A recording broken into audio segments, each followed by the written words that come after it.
मान्यवर ने कुंडली डाली अपनी, तो हमने कहा मान्यवर हमारा राजयोग कब तक चलेगा? तो क्या एआई कहता है कि इस समय तक चलेगा। ये कोई भविष्य वक्ता, कोई ज्योतिष नहीं है एआई कि जो आपको बता देगा कि आप कौन सन में विधायक बनेंगे और कौन सन में मंत्री बन जाएंगे। ऐसा कुछ भी नहीं बताएगा। क्षेत्र में ये व्यवस्थाएं होनी चाहिए, आप ये काम करिए, उस रोड की जगह ये वाली रोड बनाइए तो आपको ज्यादा वोट मिलेगा।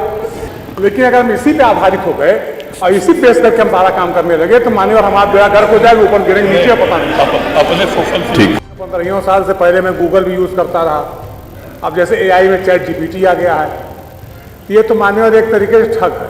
यही एआई है क्योंकि आप उससे पूछ रहे हो और क्या चीज पूछनी चाहिए और क्या चीज नहीं पूछनी चाहिए आप बता रहे हो, तो यही सब लोगों के लिए बताने के लिए कि ये पूछो और ये ना पूछो। गजब हो गया भैया। सपा अध्यक्ष अखिलेश यादव को राज्यसभा चुनाव में धोखा देने वाले विधायक चचा अपना अब राजयोग पूछते घूम रहे हैं। और पूछे भी क्यों ना, समाजवादी पार्टी से बगावत करने के बाद अब डर विधायक जी को सता ही रहा है कि कहीं 2027 के चुनाव में विधायकी खतरे में ना पड़ जाए। इसलिए चैट जीपीटी से विधायक चचा पूछ रहे हैं कि कौन सी सड़क बनवा दी जाए जिससे वोट ज्यादा मिले। नमस्कार, विजन यूपी देख रहे हैं आप और ऐसी दिलचस्प खबरों के लिए चैनल को सब्सक्राइब और फॉलो कर लीजिए। अयोध्या की गोसाईगंज सीट से विधायक अभय सिंह याद है ना, जो 2022 के चुनाव में जीते तो सपा और विपक्षी खेमे के वोटों से थे, लेकिन राज्यसभा चुनाव से ठीक पहले अंतरात्मा की आवाज सुनकर भाजपा की तरफ दौड़ लिए। अब सपा विधायकों की बीजेपी की तरफ इस दौड़ ने अखिलेश यादव के खास और पूर्व चीफ सेक्रेटरी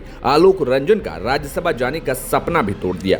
इतना ही नहीं, अभय सिंह, राकेश प्रताप सिंह और मनोज पांडे ये वो विधायक थे जो अखिलेश यादव पर लगातार हमले भी कर रहे थे। बस फिर क्या था, सपा अध्यक्ष अखिलेश यादव ने इन विधायक साहब की पार्टी से छुट्टी कर दी।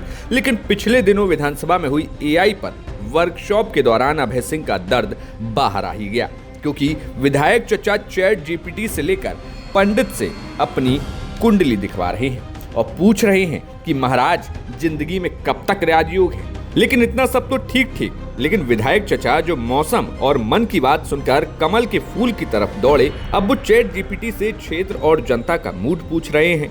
कहीं विधायक जी को विधायकी जाने का डर तो नहीं सता रहा। 15 साल से पहले मैं गूगल भी यूज करता रहा, अब जैसे एआई में चैट जीपीटी आ गया है, ये तो मान्यवर एक तरीके से ठग है। इनसे लेता है हमको देता है, हमसे लेता है इनको देता है, उनसे लेता है उनको देता है। हम डाटा के हिसाब से अपने आप को अपग्रेड करना चाहें तो समझ में आता है। जैसे अभी मान्यवर आपने बताया, जो आप बोलना शुरू किए थे कि माननीय माता प्रसाद पांडे जी सन 1974 में मिले पहली बार, हम चैट जीपीटी पर डालें तो बताया 1980 में हुए। तब मान्यवर हम तो आप ही बात सही मानेंगे, हम चैट जीपीटी सही नहीं मान सकते। तो चैट जीपीटी तो मान्यवर या कोई भी एआई जो है, ये इनसे लेकर के इनको दे रहा है, उनसे लेकर उनको दे रहा है। हमको अगर असली में हम जानना चाहें कि साहब हमारी विधानसभा में पब्लिक क्या चाहती है, क्या उसका मूड हो गया, किस पार्टी की हवा और लहर चल रही है। अभी मान्यवर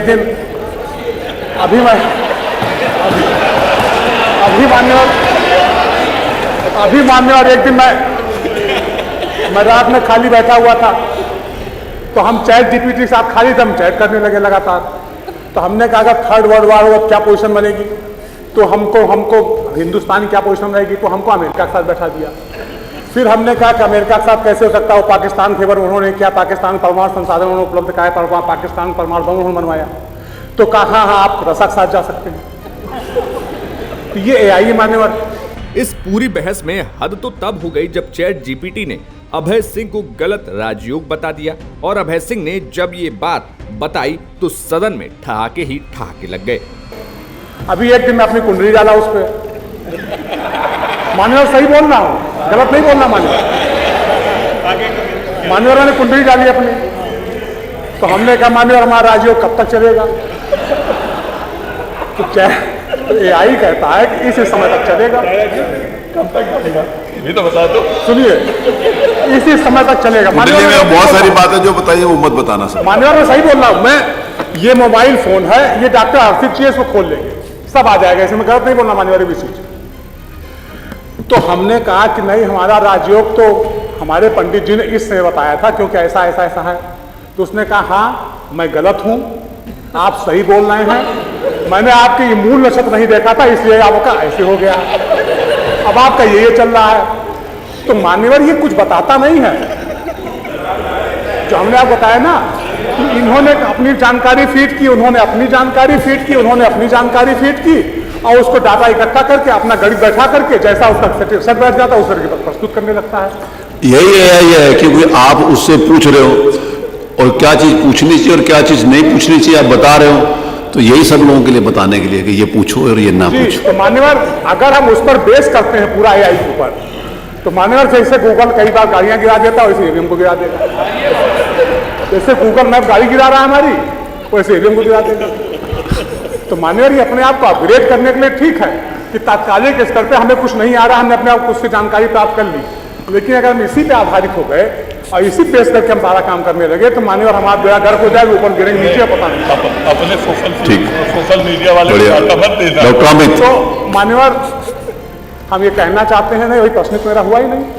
प्रश्न तो मान्यवर हम ये जानना चाहते हैं कि AI कब तक अपग्रेड अपने आप को इस तरीके से कर लेगा कि हम अगर कुछ पूछें तो बताएगा कि हाँ मान्यवर आपके क्षेत्र में ये व्यवस्थाएं होनी चाहिए, आप ये काम करिए, उस रोड की जगह ये वाली रोड बनाइए तो आपको ज्यादा वोट मिलेगा। मतलब कि हाँ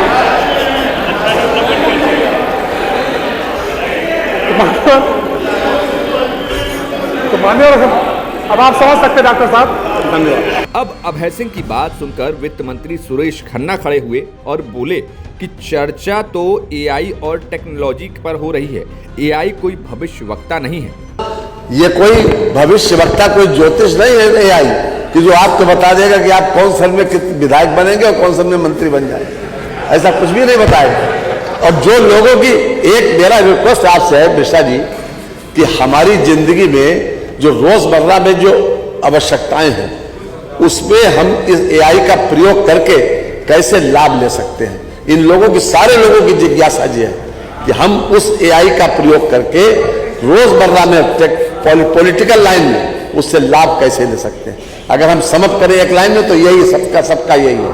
वहीं यूपी विधानसभा में AI कार्यशाला कराने वाले विधानसभा अध्यक्ष सतीश महाना ने भी अभय सिंह को बताया कि ChatGPT को आप समझते हैं, फिर भी आप उनसे भविष्य पूछ रहे हैं, बताइए। एक मिनट अभय जी, अभी आपका जो ज्ञान हम सब लोगों को मिला, लेकिन एक बार मैं बैठा था, आप बैठे थे, माननीय राकेश जी बैठे थे, एक दिन मैं, आप और राकेश जी बैठे थे, तो किसी विषय को लेकर कोई इन्फॉर्मेशन चाहिए थी।